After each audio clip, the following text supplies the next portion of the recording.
Hari Om. This is an article by Reverend Jagannath Carrera, 6 Qualities to Cultivate in Sadhana, a Spiritual Practice. It may seem that some people are natural-born yogis and that spiritual practice comes easily to them. Are there certain qualities that we see in people who have a well-grounded sadhana, a spiritual practice? The answer is yes, but they rarely appear full-blown in anyone. They need to be developed.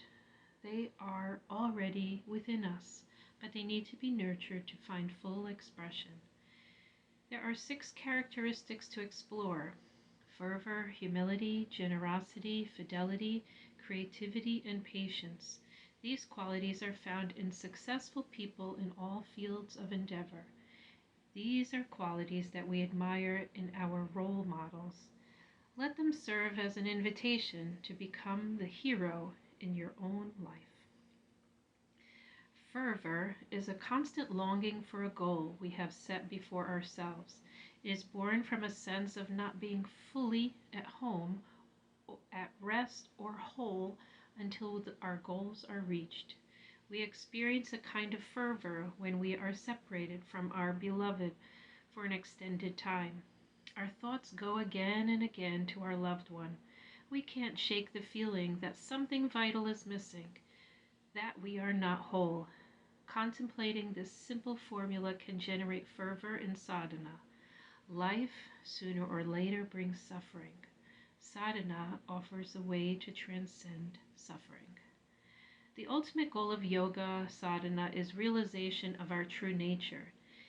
It is the only experience that can douse the flames of suffering. The one thing we cherish most, our happiness, cannot be given fully or permanently by anything else.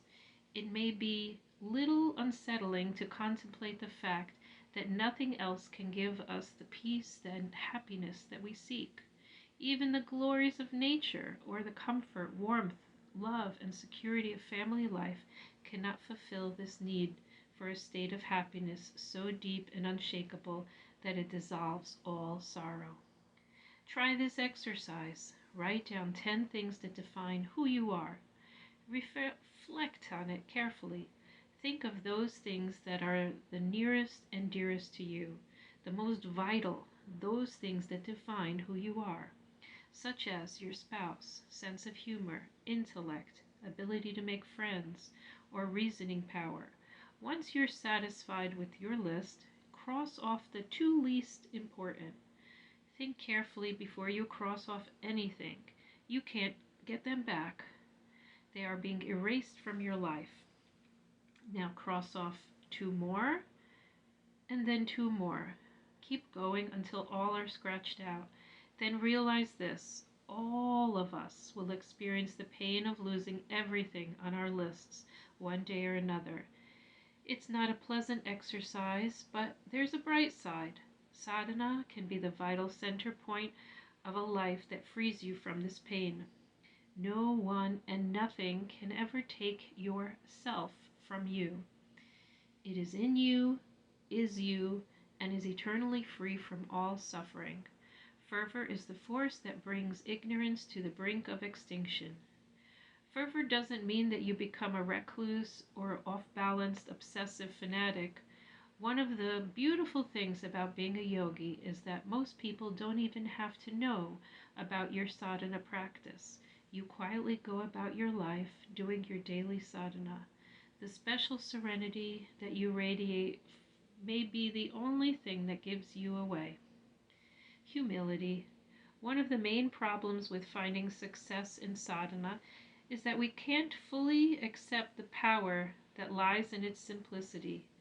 We are conditioned to believe that solutions to problems will come from advanced science and technology, or from experts who have mastered principles beyond our understanding.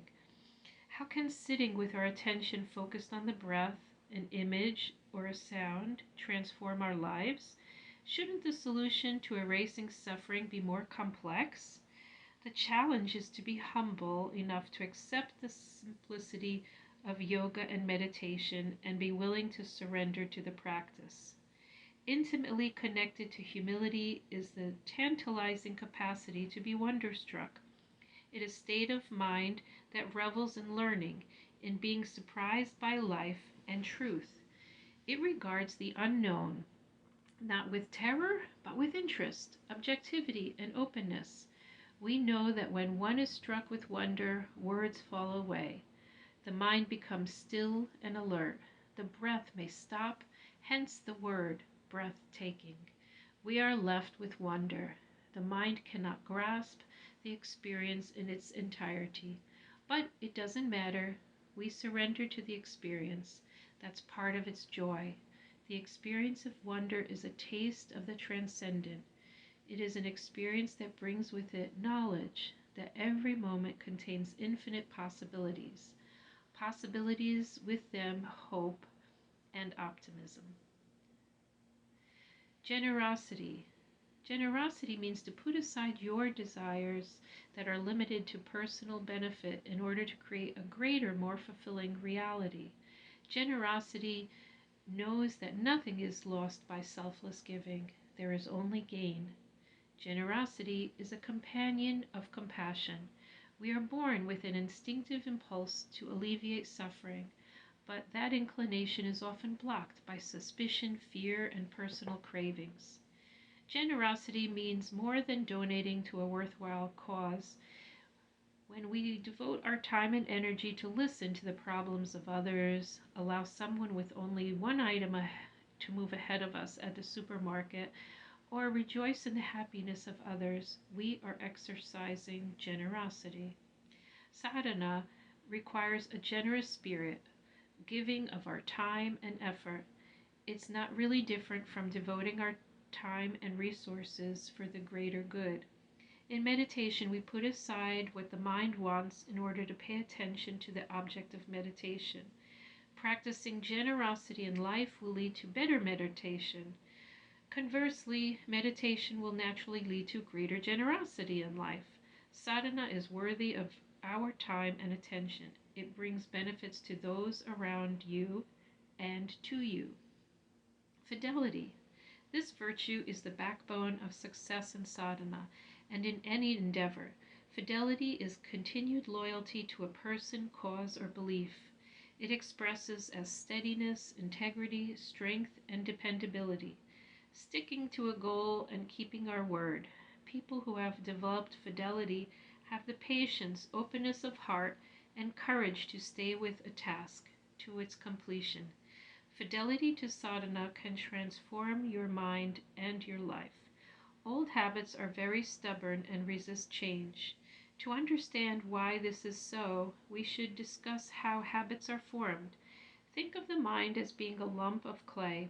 A thought, as it moves across the mind, is like a pin scratching a path across a soft surface. Repeated thoughts cut through the same path and create deep grooves. The grooves create pathways along which prana, our attention, flows. Habits are difficult to change because our mental energy tends to fall into the deepest grooves. When we begin our practice, the sadhana grooves are not very deep. With repetition, these new grooves will get deeper. Meanwhile, like unused jungle trails overgrown with plant life, old unwanted grooves begin to fill in. Old habits, their strengths now diminished, will fade, while new ones become strong. Over time, the new habits become so deeply ingrained that they are part of our character. The highest benefits of sadhana cannot be realized without sadhana becoming a deeply ingrained habit. Cultivating fidelity brings challenges. The mind will present all sorts of reasons to skip meditation session or give up sadhana altogether. Be prepared. You will experience doubts, lapses, and restlessness. If you act only according to how you feel, you'll miss a lot of sadhana and lose a lot of the benefits. Keep in mind that because something is difficult, it doesn't mean that it's wrong for you. The mind resists going outside its comfort zone. If you've investigated the pros and cons of your decision well, stick to it. Creativity. Creativity is an essential quality for anyone who wants to live a fulfilling life. Creativity is practical. It is one of the foundations of problem solving. For example, creativity is central to how we deal with our children when they get into mischief. It also comes into play when we try to live within our financial means, when inflation outruns our income, when we have expected or unexpected illness or lose a job. With this in mind, we can see at least one way that meditation exercises creativity. In trying to be regular in our practice, we encounter difficult puzzles to solve. How do I take care of my partner, my family, the dogs, pay the bills, and at the same time tend to my sadhana? What ways can I think of to make it possible for me to be regular in my practice? Successful practitioners are at the creative, and they are as creative as a Picasso or a Mozart. They have had to overcome obstacles from within and without. They have faced every excuse the mind can conjure in order to keep the body in bed in the morning. They have encountered disappointment, setbacks, and doubt, and found ways to persevere. Through it all, they have managed to find joy and freedom in regular practice. If that's not creativity, what is? Creativity requires freedom. Creativity cannot flourish if it is bound by blind convention or tradition, but it doesn't abandon either. It's a state of mind free to imagine what might be. It can envision people and objects in diverse contexts and exhibiting different behaviors. Creativity harnesses the power of imagination and hope in order to manifest a better reality. Creativity cannot survive without courage. The fear of failure smothers creative impulses. Let the mind soar. Let it conjure, at least for a few moments, realities that could exist. Practicality can come later. Find inspiration from master musicians, athletes, dancers, cooks, and entrepreneurs. Take in beautiful music, painting, sculpture, prose, and poetry to open the nonverbal, creative aspects of the mind. Creativity and resourcefulness are inborn. They just need to be exercised. Patience. Patience is not just an exercise in waiting and doing nothing until something happens. Patience is preparation, the marshaling of inner resources. Patience is alert, receptive awareness, poised to respond. Each and every sadhana session will bring benefit. Those benefits, like seeds that do much of their essential work underground, may remain unseen until later.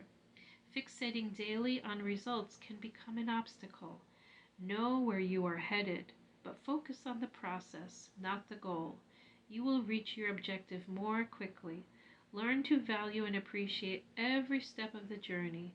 Soon you will find that the fruits of sadhana are not only different, but they are greater than you have imagined. Om Shanti, Shanti, Shanti. Om Peace, Peace, Peace. May the entire universe be filled with peace and joy, love, and light.